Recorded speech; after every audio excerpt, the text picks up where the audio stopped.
Karena itu segala pikiran, perasaan yang tidak memuliakan Tuhan, semuanya kami tolak dalam nama Tuhan Yesus Kristus. Dari pikiran, perasaan, hati kami maupun dalam ruangan ini. Dalam nama Tuhan Yesus Kristus, kami mau sambut firman-Mu ya Bapa. Amin. Silakan duduk.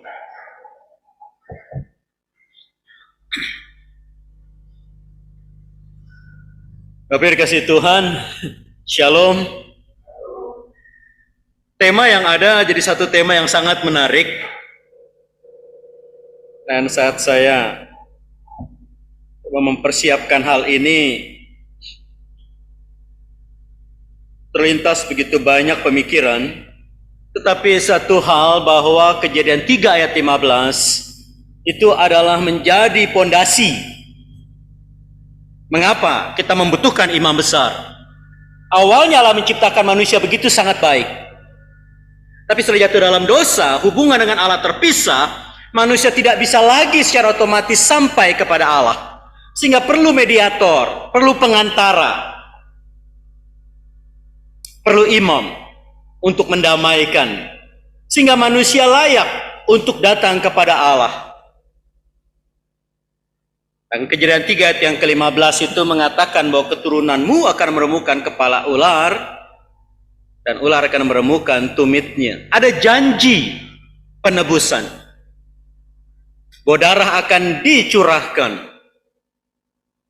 Dan bicara imam besar, membawa korban kambing domba. Dan ini membedakan Yesus dengan satu-satunya, satu-satunya pribadi yang membedakan dengan para pemimpin agama yang lain. Karena dari awal sampai akhir dia yang meng-create manusia, dia yang memberi jalan keluar bagi manusia, dan dia juga yang melaksanakan apa yang direncanakan itu, dan juga bukan cuma itu, ia menyelesaikan, bahkan menjaga itu, sampai pada akhirnya, apa yang dia desain, terlaksana. Itu menjadi sesuatu yang sangat rumit. Oleh karena itu, mari kita baca dulu, bagian Ibrani 4,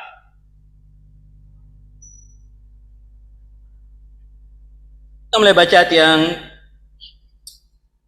ke-12, 13, kemudian 14 sampai yang ke-16 supaya konteksnya itu bisa lebih jelas begitu. Ibrani 4 ayat 12, baik Bapak Ibu yang di rumah maupun yang di gereja. Kita baca bergantian. Saya ayat 12, Bapak Ibu ayat 13 sampai ayat yang ke-16.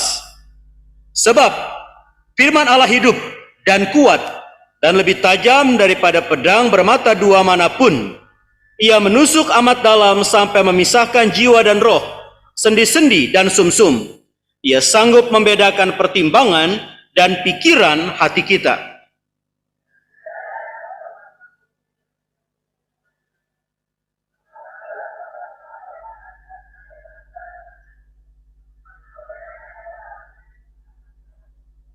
Karena itu kita sekarang mempunyai imam besar agung yang telah dikatakan melintasi semua langit, yaitu Yesus, anak Allah.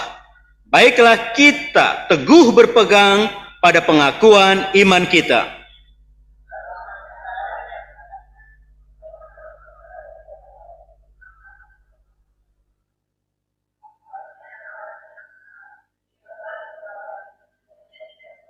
Ayat 16 sama-sama, 3, 4. Sebab itu marilah kita dengan penuh keberanian menghampiri takhta kasih karunia, supaya kita menerima rahmat dan menemukan kasih karunia untuk mendapat pertolongan kita pada waktunya. Jadi desain untuk manusia bisa datang kepada Allah yang Maha Kudus, seperti dikatakan aku kudus, kamu juga harus kudus. Imamat 11 ayat yang kedua. Dan diulang lagi dalam 1 Petrus 1 ayat 16, aku kudus, kamu juga harus kudus. Nah, pemisahan itulah yang membuat manusia tidak otomatis bisa datang kepada Allah dan butuh mediator, butuh pengantara, butuh imam. Tapi kita di Isa Al-Masih atau Gereja Injili susah kita bicara tentang imam. Katolik masih ada, gitu ya, archbishop gitu, imam besar. Kita lihat bedanya itu dengan pendeta biasa. Kita semua sama pakai jas. Sehingga gambaran kayak gereja ortodoks atau apa imam Yahudi, ya kita bisa lihat bagaimana seorang imam Urim Tumim membawa ukiran nama suku-suku Israel karena dia mewakili seluruh umat. Nah, untuk gambaran ini kita coba melihat dulu sebenarnya bait Allah itu seperti apa, desain yang membedakan, dan mengapa imam itu begitu penting. Karena kita dulu berpikir di sekolah minggu, nggak apa-apa, kita masuk halaman sorga aja, nggak apa-apa. Masuk halamannya aja nggak apa-apa. Parah nggak ketemu Tuhan di situ. Gitu kan? Karena dia ada di Maha Kudus, bukan di halaman. Nah, kita lihat dulu supaya ada gambaran mengapa kita bicara imam besar. Itu yang membedakan kekristenan dengan yang lainnya. Ya, kita lihat film tentang Tabernakel.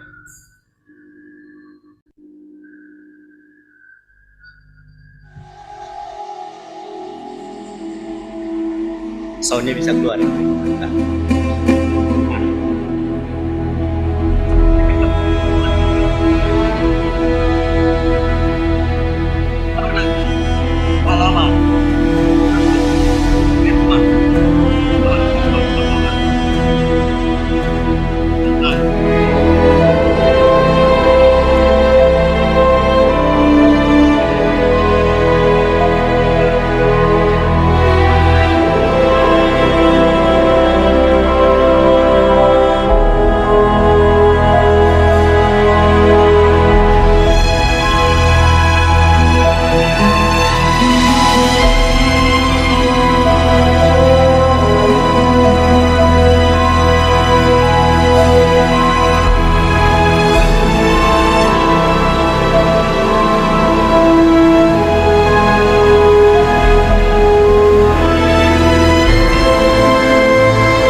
Hey YouTube, if you want to learn more about the Tabernacle of Moses or the Nah, semua itu desainnya by God gitu ya. Bukan maunya Musa. Dan tidak sembarangan, mulai dari bahan kainnya, bentuknya, ukurannya, desainnya, semuanya Tuhan yang beri. Dari ukuran mezbah sampai aromaterapi, bahannya apa saja, roti bahannya apa saja, semuanya by design Tuhan gitu loh. Bukan orang Israel yang desain, bukan orang Israel yang buat, termasuk para imam yang melayani, dan nggak bisa sembarangan. Kenapa? Karena begitu kudusnya Tuhan, sehingga ada halaman di mana untuk mempersiapkan penyucian dari pengampunan dosa dan segalanya, termasuk imam masuk ruang kudus dan masuk ruang Maha Kudus. Bahkan masuk ruang Maha Kudus tahun sekali pun diundi para imam itu. Bukan hanya bisa mempersiapkan diri, dan kakinya juga diikat gitu. Ada kayak kerencengan kalau bayi gitu, supaya bunyi, tapi diikat supaya apa? Kalau dia nggak keluar, itu ditarik karena nggak boleh orang masuk ke sana. Ternyata tidak mudah. Anaknya Harun memberikan ukupan karena dipikir cuma api biasa, cuma bara biasa dia bawa, yang bukan Tuhan desain, mati, terbakar. Nah, kita lihat dulu Imamat 16. Nggak sederhana jadi imam. Jadi waktu kita bicara imam besar, ini akan sangat berbeda dengan pemikiran imam besar yang ada di Jakarta yang baru keluar. Itu jauh banget gitu loh. Tetapi konteks yang dia ambil sebetulnya imam besar agung ini. Konteks dalam keyahudian. Imamat 16. Perhatikan di sini hari raya pendamaian. Ayat yang kedua kita baca sama-sama. Ini saya baca ayat yang pertama, ayat yang kedua Bapak Ibu, saudara, teman-teman baca sama-sama. Sesudah kedua anak Harun mati, yang terjadi pada waktu mereka mendekat ke hadapan Tuhan, berfirmanlah Tuhan kepada Musa, 3, 4.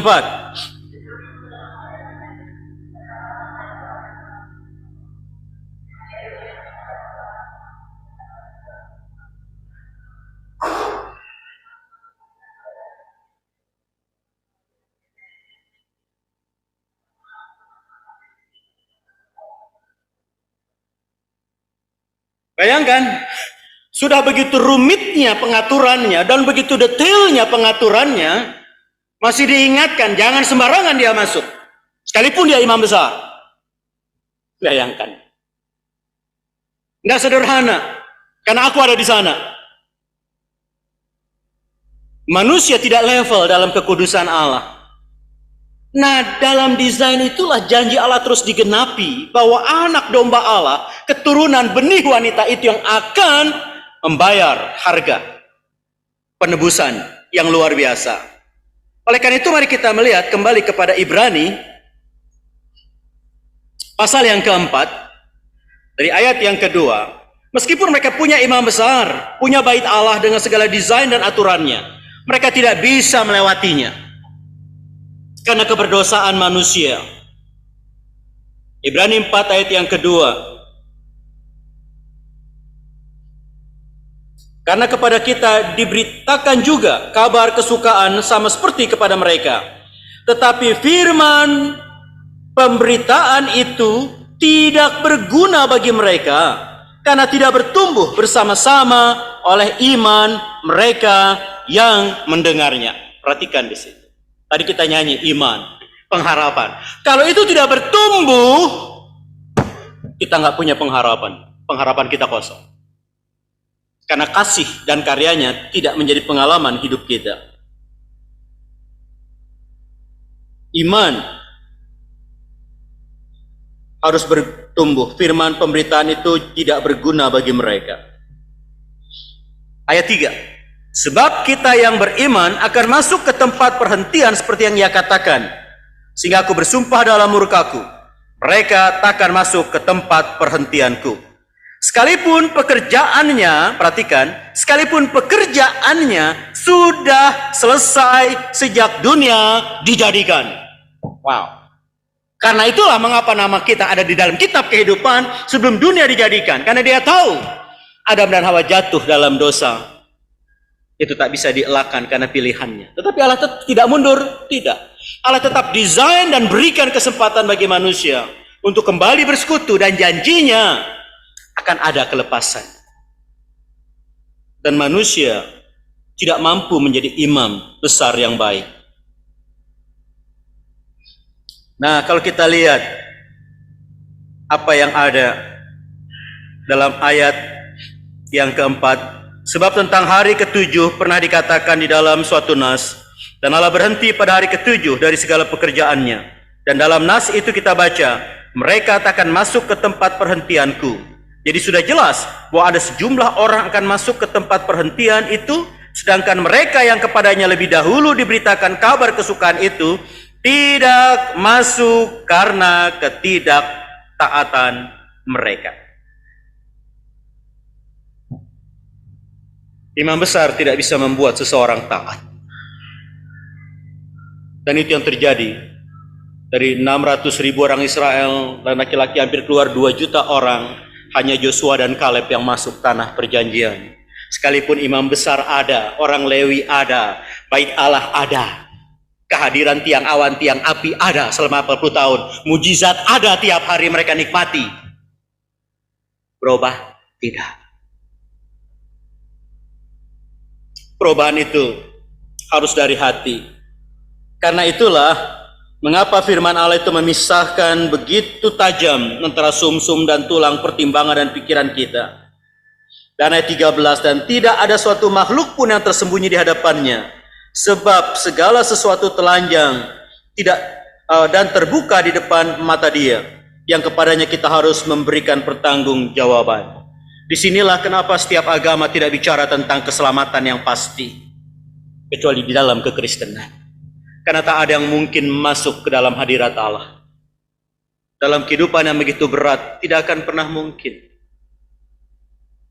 Dan Yesus satu kali untuk selama-lamanya masuk membawa persembahan yang begitu agung untuk kita bisa dapat diselamatkan.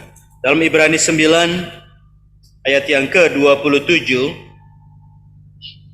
sama seperti manusia ditetapkan untuk mati hanya satu kali saja dan sudah itu dihakimi. Di sini tidak ada kemungkinan bagi manusia untuk lolos karena ada penghakiman dari dosa. Ayat 28 Ibrani 9, demikian pula Kristus hanya satu kali saja mengorbankan dirinya untuk menanggung dosa banyak orang. Sesudah itu ia akan menyatakan dirinya sekali lagi tanpa menanggung dosa untuk menganugerahkan keselamatan kepada mereka yang menantikan Dia. Sehingga sangat sentral posisi Yesus sebagai imam besar, sangat sentral. Sangat urgen, sangat urgen. Tapi menjadi sangat berbahaya bagi kita orang Kristen, menjadi sangat berbahaya bagi kita orang Kristen.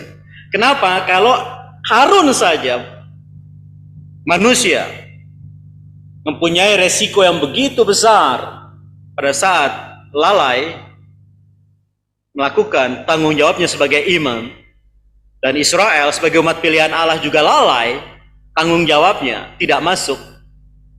Siapa kita yang bisa masuk dalam perhentian Tuhan dan masuk dalam hadirat Allah yang maha tinggi itu, ke takhta kasih karunia Allah, ayat yang ke-16. Nah, kita ingin lihat PowerPoint untuk melihat mengapa Kristus menjadi begitu luar biasa berbeda. Karena tidak mungkin darah lembu jantan, domba jantan dibilang menghapus dosa. Ya, kita lihat PowerPoint. Bisa di-share. Imam besar yang agung. Dan gambar-gambar seperti ini jarang kita temui di gereja-gereja kita yang Protestan dan Injili. Karena banyak di gereja Koptik gitu ya, cara imam besar. Kristus telah masuk ke surga untuk mengambil alih pemerintahan semua ke atasnya. Segala kuasa di bumi dan di surga ada padaku. Dan Allah telah menyerahkan itu kepadanya. Yang kedua, untuk mengutus Roh Kudus dan untuk mempersiapkan tempat bagi umatnya, serta untuk menjadi perantara bagi mereka. Perhatikan di sana. Ia yang mendesain. Kemudian tiap kitab dalam perjanjian lama perjanjian baru bicara tentang penggenapan akan janji imam besar itu akan menyerahkan nyawanya untuk keselamatan umatnya. Setelah itu ia naik ke sorga, mempersiapkan tempat bagi umatnya, dan karena umatnya masih di bumi, masih banyak tantangan, pencobaan dan kegagalan, ia masih menjadi pengantara kepada Bapa, menjadi mediator untuk berdoa kepada Bapa agar umatnya tetap bisa lolos. Bayangkan, Bapak Ibu bisa bayangkan hal itu tidak pernah ada dalam agama apapun, karena setiap orang masing-masing akan berjuang sendiri agar dirinya bisa selamat melalui amal baik, meditasi atau apapun. Yang memberikan Roh Kudus. Pada saat saya stuck, tidak bisa membuat tesis, otak saya nggak jalan, saya terjebak setahun. Kembali ke hobi yang lama sebelum saya sekolah dasar, baca komik. Dan komik yang saya baca bukan lagi Kopingko, Asmaraman atau Jair gitu, si Jampang, si Tolol, Silat, tetapi Donghua. Saya kaget melihat berapa jutaan orang bisa nonton film animasi dan cerita. Sehingga saya baca gitu kan, ratusan pasal sampai ribuan pasal, mulai dari Muyun, Kincen, gitu, Lindong, gitu ya. Long Hao Chen, dan selalu orang-orang itu keluar dari penderitaan dan bisa menjadi hebat karena satu, memang tahu ada yang bisa mereka perjuangkan untuk menjadi top. Tapi yang membuat mereka hebat, mereka punya kompor ajaib gitu kan, kemudian punya jin ataupun punya binatang mistik, binatang iblis, atau paling enggak kalau gurunya hebat punya token kemana-mana aman. Kultivasinya selalu naik karena harus ada materinya. Saat saya memikirkan itu dan membaca kembali Alkitab, kenapa kita gagal? Kita diberikan bukan malaikat dan kita nggak pernah jadi setengah dewa, tapi Roh Kudus. Artinya kalau banyak kiai hebat karena punya banyak jin, gitu kan? Banyak orang kebal, apa segala macam karena punya banyak ilmu yang dia tanam dan dia harus bayar nantinya.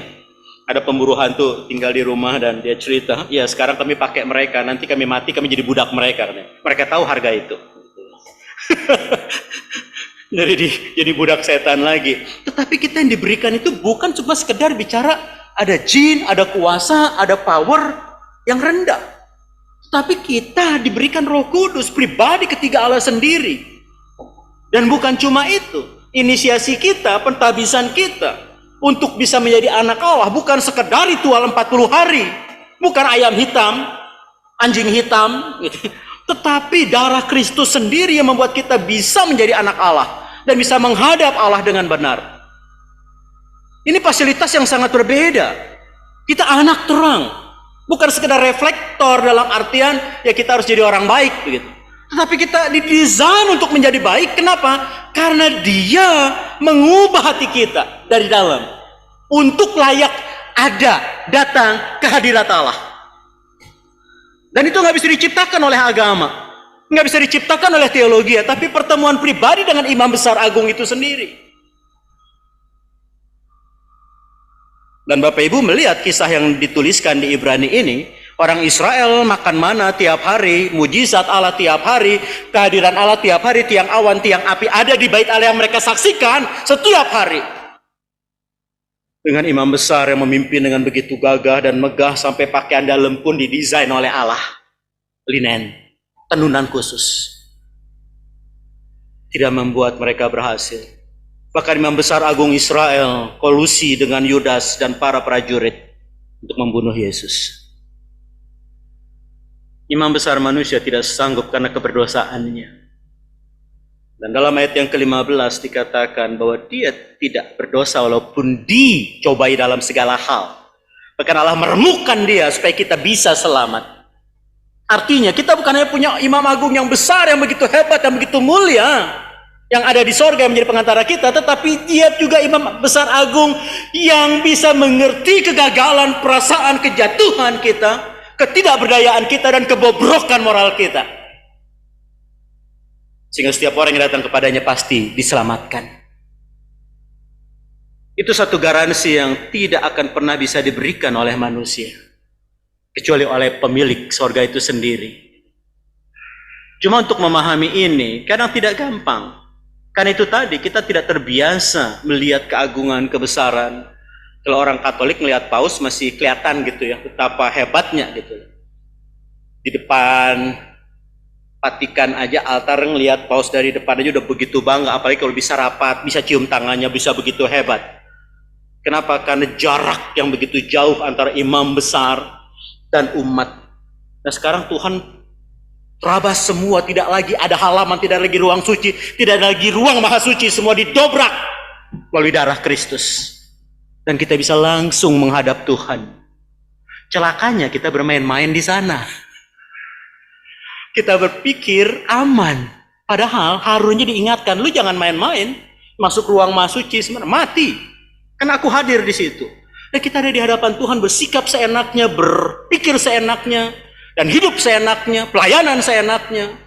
Kadang kita nggak berpikir bahwa itu begitu mengerikannya. Oh ya, kita masih hidup, betul? Kita masih pelayanan. Tapi apakah rohani kita hidup? Waktu memikirkan ini bilang, wow, ngerinya, gitu ya. Kenapa? Karena pada waktu belajar silat itu tuh pada saat orang diisi sesuatu, orang itu bisa dibunuh dengan begitu mudahnya oleh gurunya atau apa? Kenapa? Satu hitungan detik ini kenapa kena nyawa dia daripada dia? Dan kita tahu hidup kita itu di tangan Tuhan. Sebenarnya apa susahnya Tuhan menghabisi kita? Nggak ada. Keagungan yang Tuhan berikan itu begitu luar biasa untuk kita memahami bahwa imam besar agung kita mengerti perasaan kita. Dia bukan yang kaku seperti ketua sinode mungkin yang dengan jabatannya terlalu tinggi sehingga umat yang nggak punya level apa-apa negor juga ya pagi Pak belum tentu mau salaman atau pengkhotbah besar gitu. Pada saat Lian ketemu dengan pembicara hebat yang seringkali muncul di TV pas Pendeta Bigman meninggal, yang MC-nya disalamin, majelis yang kayak disalamin, yang enggak dilewatin aja walaupun berdiri bareng gitu ya. Gile benar gitu ya. Salaman aja milih. Oh ya. karena takut urapannya hilang gitu kan. Allah nggak seperti itu. Siapapun yang datang, ia terima. Next, lanjut kita lihat. Jadi Yesus bukan hanya seorang imam besar yang agung, tapi juga seorang imam besar yang pengasih, penyayang, dan simpatik kepada umatnya. Yang tahu di tengah pergumulan, tidak seperti dia yang berhasil lulus tanpa berdosa, sinlessness. Kita seringkali gagal dalam pikiran, perasaan, tindakan, khususnya dalam perkataan. Kita tidak memiliki iman besar yang tidak dapat disentuh oleh perasaan kelemahan-kelemahan kita. Dia mengerti air mata. Bahkan ayat Alkitab kadang di Mazmur 147 ayat yang 3 mengingatkan kalau dia ada dalam hati yang remuk gitu ya, yang patah, itu Tuhan yang bebat gitu. Dia maha tinggi ada di sorga, tapi ada di orang-orang yang remuk hatinya saat sadar dirinya berdosa, saat dirinya gagal dan kembali kepada Tuhan. Allah menghargai itu ya. Orang tua mungkin tidak, gereja mungkin juga tidak, hamba Tuhan juga mungkin tidak karena capek melihat itu. Tapi Tuhan selalu menerima untuk kembali. Disitulah imam besar agung yang menyerahkan nyawanya tidak tergantung lagi pada domba. Apakah kita bisa beli atau tidak? Bayangkan saat kita sadar kita berdosa bawa kambing satu. Nah sehari berapa bisa? Pagi satu, sore satu. Kalau kita miskin burung dara tekukur. Tetap aja mahal kalau hitungannya tiap hari kita berdosa mah. Kita begitu bebas, tapi karena begitu banyak anugerah dan bebas, kita tidak sadar betapa ngerinya hidup di hadapan imam besar agung yang begitu kudus, dengan membawa diri kita yang sembarangan dan serampangan. Sehingga Ibrani ini dituliskan, hati-hati, ini loh contohnya orang-orang ini nggak masuk ke perhentian dalam kasih karunia Allah yang kudus itu. Mereka gagal karena ketidaktaatan. Kelemahan kita bukan menjadi alasan kita binasa. Ketidaktaatan kita yang membuat kita merasa lebih hebat daripada Tuhan, playing God. Yang membuat kita merasa bisa mengatur hidup kita sendiri tanpa imam besar agung itu menjadi segalanya bagi kita. Next, lanjut. Kita lihat. Apa yang harus kita lakukan di hadapan imam besar? Ayat 14, marilah kita berpegang pada pengakuan iman kita. Tanpa pengakuan iman kita kepada Kristus yang telah mati dan bangkit bagi kita, menjadi pengantara kita, menjadi segalanya bagi kita dan Tuhan kita, kita akan sulit. Tapi bagaimana memahami dan mengerti itu? Mau nggak mau belajar. Lanjut, next. Ada beberapa hal. Pertama, Alkitab ini begitu kompleks. Ada 66 kitab, 40 penulis, ditulis dalam 1500 tahun paling tidak. Bukan buku sederhana. Doktor teologi pun kadang nggak sanggup memahaminya. Jadi butuh dipelajari, iya. Tapi anehnya pada saat orang membacanya dengan ketulusan, kerendahan hati, suku-suku primitif, kanibal yang makan daging busuk, kayak suku anak dalam kubu pun bisa berubah dan begitu ajaib disentuh oleh Tuhan. Aneh bukan? Kan ada faktor Roh Kudus di dalamnya. Tapi kita perlu belajar, iya. Kan itulah mengapa PA penting. Kenapa seminar penting? Kenapa baca buku rohani penting? Karena kita nggak mengerti segalanya tentang Alkitab, sejarah. Kedua prinsip bagaimana yang harus kita pegang tentang right and wrong dalam kehidupan ini. Kita harus tahu mana yang Tuhan kehendaki, mana yang tidak. Dan yang ketiga, mau nggak mau kita harus sesuaikan hidup kita, nggak bisa sembarang lagi. Perkataan, sikap, hobi, pakaian, semua harus searas dengan apa yang Tuhan kehendaki. Di sini bukan sosok rohani, tetapi dengan jujur kita harus akui keimamatan kita, khususnya bapak-bapak, imam di rumah, untuk membawa istri, membawa anak-anak taat kepada Tuhan. Dan kalau suami tidak melakukan tugasnya, ibu yang ada. Kenapa? Dalam 1 Petrus 2:9 dikatakan, kamulah imamat yang rajani, umat yang kudus. Telah ditebus oleh darah Kristus. Untuk apa? Memberitakan karyanya yang ajaib. Anak-anak menjadi imam untuk membawa orang tuanya kepada Tuhan. Ini menjadi sesuatu yang sangat sulit sekarang ini. Kenapa? Karena orang sudah mulai bergeser dalam pemikiran tentang Tuhan. Seakan Tuhan Yesus itu hanya salah satu pribadi yang baik, teladan moral di tengah dunia ini. Apapun agamanya, yang penting baik pasti selamat. No. Apapun agamanya orang baik, hidupnya pasti akan lebih baik, tapi belum tentu selamat. Bahkan orang Kristen yang baik juga belum tentu selamat kalau dia tidak hidup dalam ketaatan pada pengakuan iman dia kepada Kristus. Karena baik di mata manusia belum tentu baik di mata Allah. Next, lanjut. Lihat. Yang kedua, kita harus mendorong diri kita sendiri dengan keagungan imam besar kita untuk datang dengan berani ke takhta kasih karunia Allah, ayat 16. Harus membangun mezbah pribadi kita di hadapan Tuhan. Harus sering menghadap Tuhan, bergaul dengan Tuhan, karena itu menjadi pondasi di tengah kesulitan hidup sekarang ini. Ke takhta kasih karunia, bukan takhta yang mengerikan, yang menghanguskan, seperti anak Harun yang mati. Tetapi ini yang menyelamatkan, kasih karunia, di mana kita bisa datang kapanpun, dimanapun, dalam saat genting seperti apapun. Kita tahu bahwa Allah tak pernah menolak kita. Situasi ini menjadi sangat penting saat sekarang ini, di mana kita sibuk untuk berjuang mempertahankan hidup. Tetapi apa yang kita perjuangkan seringkali juga tidak worth it. Banyak binatang mati dalam mencari makanan. Dan banyak orang mati dalam mencari kehidupannya. Tuhan tidak minta kita mati dalam mentaati Dia, tetapi untuk hidup, mentaati Dia.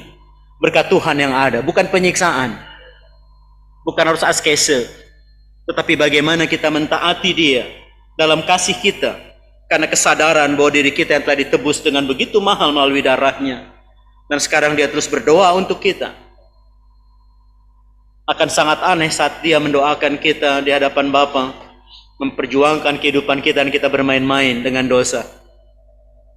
Disinilah mengapa ada tanggung jawab moral untuk kita senantiasa tanpa takut datang ke hadirat Tuhan. Setiap saat dalam doa, membawa pergumulan dan tantangan. Situasinya tidak mudah dalam hidup sekarang ini.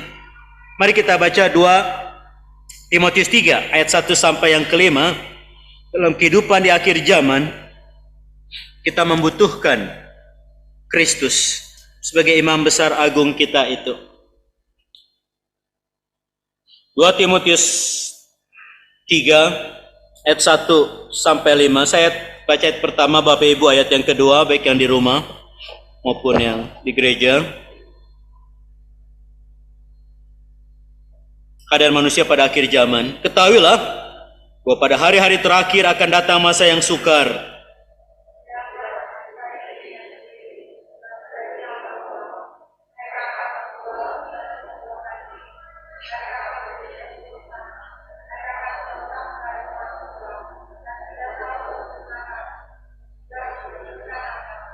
Tidak tahu mengasihi, tidak mau berdamai, suka menjelekkan orang, tidak dapat mengekang diri, garang, tidak suka yang baik.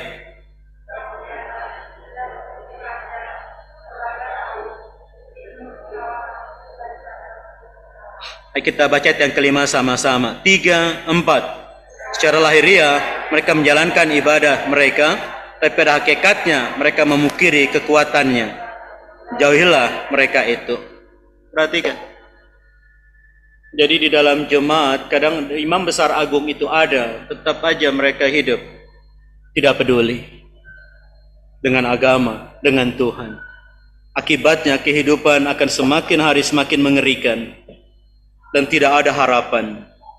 Berbeda saat kita melihat bagaimana Tuhan itu berkarya, bagaimana Tuhan memimpin, bahwa kita akan keluar tetap sebagai pemenang, meskipun mungkin tidak mudah, tapi janjinya jelas. Pergumulan, tantangan yang kita hadapi tidak akan melebihi kekuatan kita.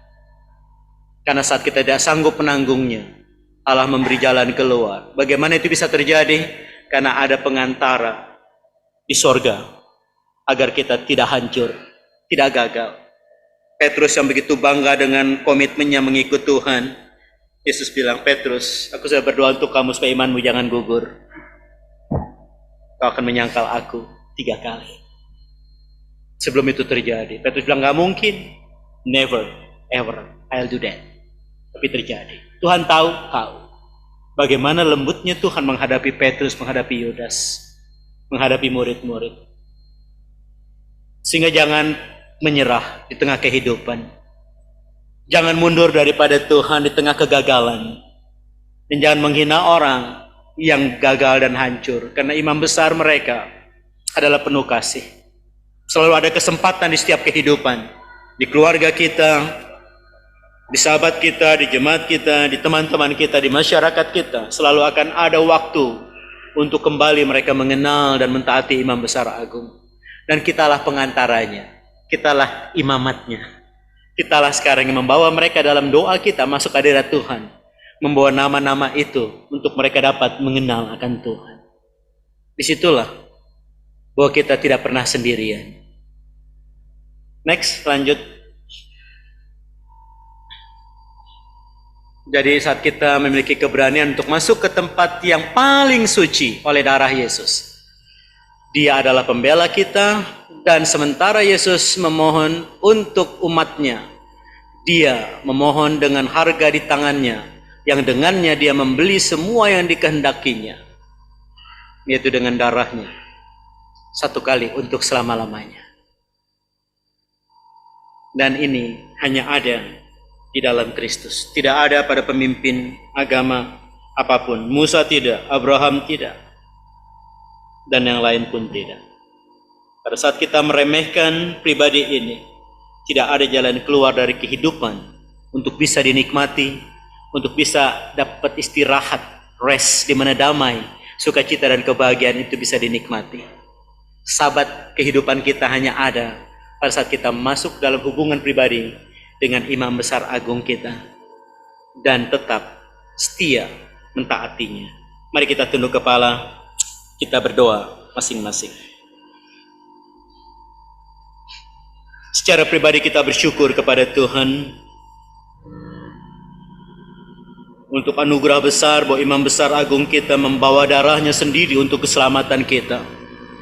Bukan hanya itu, saat setiap manusia berharap untuk masuk surga, ia meninggalkan surga untuk menyelamatkan kita. Dan setelah ia menebus kita, ia kembali ke surga untuk mempersiapkan tempat untuk kita. Dan ia tidak meninggalkan kita sendirian. Ia memberikan Roh Kudus bagi kita sebagai penolong, sebagai penghibur, sebagai penunjuk jalan dalam kebenaran, sehingga kita mengerti kebenaran. Dan bukan cuma itu,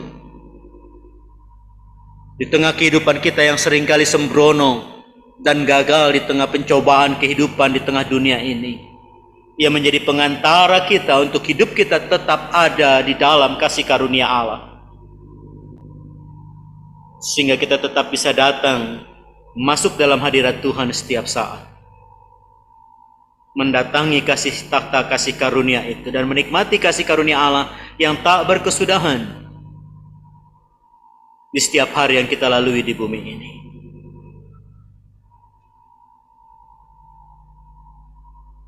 Kita juga diminta menjadi imam bagi saudara kita yang belum mengenal akan kebenaran, yang masih belum mentaati iman mereka, yang belum mengenal akan Yesus sebagai imamat yang rajani, umat yang kudus, kepunyaan Allah sendiri, yang telah ditarik keluar dari dunia ini untuk memberitakan pekerjaannya yang ajaib.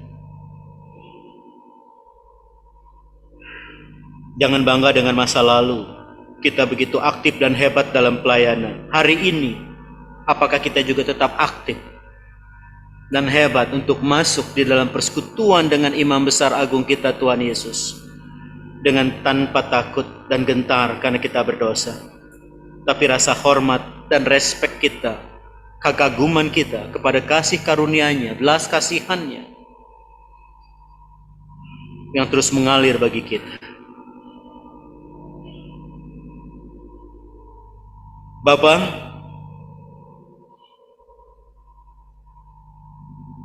kami rindu bahwa kami adalah orang-orang yang telah Engkau tebus, orang-orang yang namanya tercatat dalam kitab kehidupan, orang-orang yang Kau kehendaki untuk kami hidup di tengah dunia ini sebagai bagian anak bangsa di Indonesia, menjadi terang dan garam untuk membawa banyak orang mengenal akan Engkau dan menikmati persekutuan dengan Engkau. Kasih karuniamu, berkat-Mu, dan keselamatan yang daripada-Mu. Karena itu Engkau yang mengenal tiap pribadi kami pada saat ini. Engkau jugalah kiranya yang menguasai hati kami, pikiran kami. Untuk hidup kami selaraskan dengan kebenaran firman-Mu yang begitu tajam, yang mengerti segala pertimbangan dan pikiran hati kami, keberadaan kami.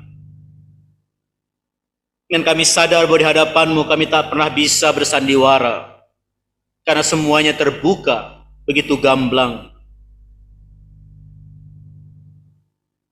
Dan itu juga yang membuat kami berani menghadapi situasi kehidupan, bahkan akhir kehidupan, karena kami tahu kepada siapa kami percaya, bahwa penghakiman itu ada pada-Mu. Dan Engkau telah menebus kami menjadi milik-Mu sendiri. Meterai-Mu ada pada roh kami, pada kehidupan kami. Oleh karena itu kami rindu anugerah-Mu bekerja, sehingga di setiap hari yang kami lalui, kami adalah pribadi-pribadi yang mampu mengekspresikan kebenaran firman-Mu, merefleksikan kasih-Mu, dan tetap taat pada kehendak-Mu. Ini kerinduan kami ya Bapa. Berikanlah kami anugerah untuk dapat menghidupinya. Kasihanilah kami,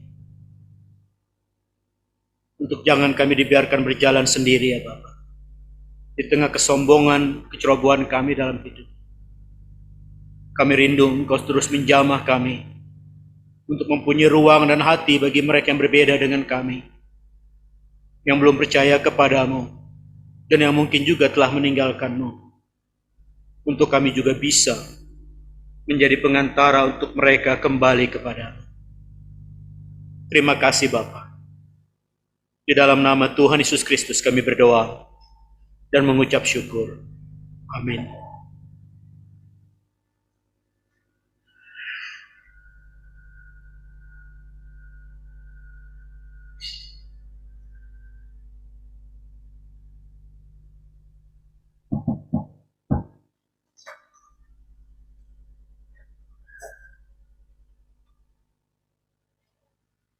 Kita berterima kasih kepada firman yang dibawakan oleh Pendeta Rison Harlim.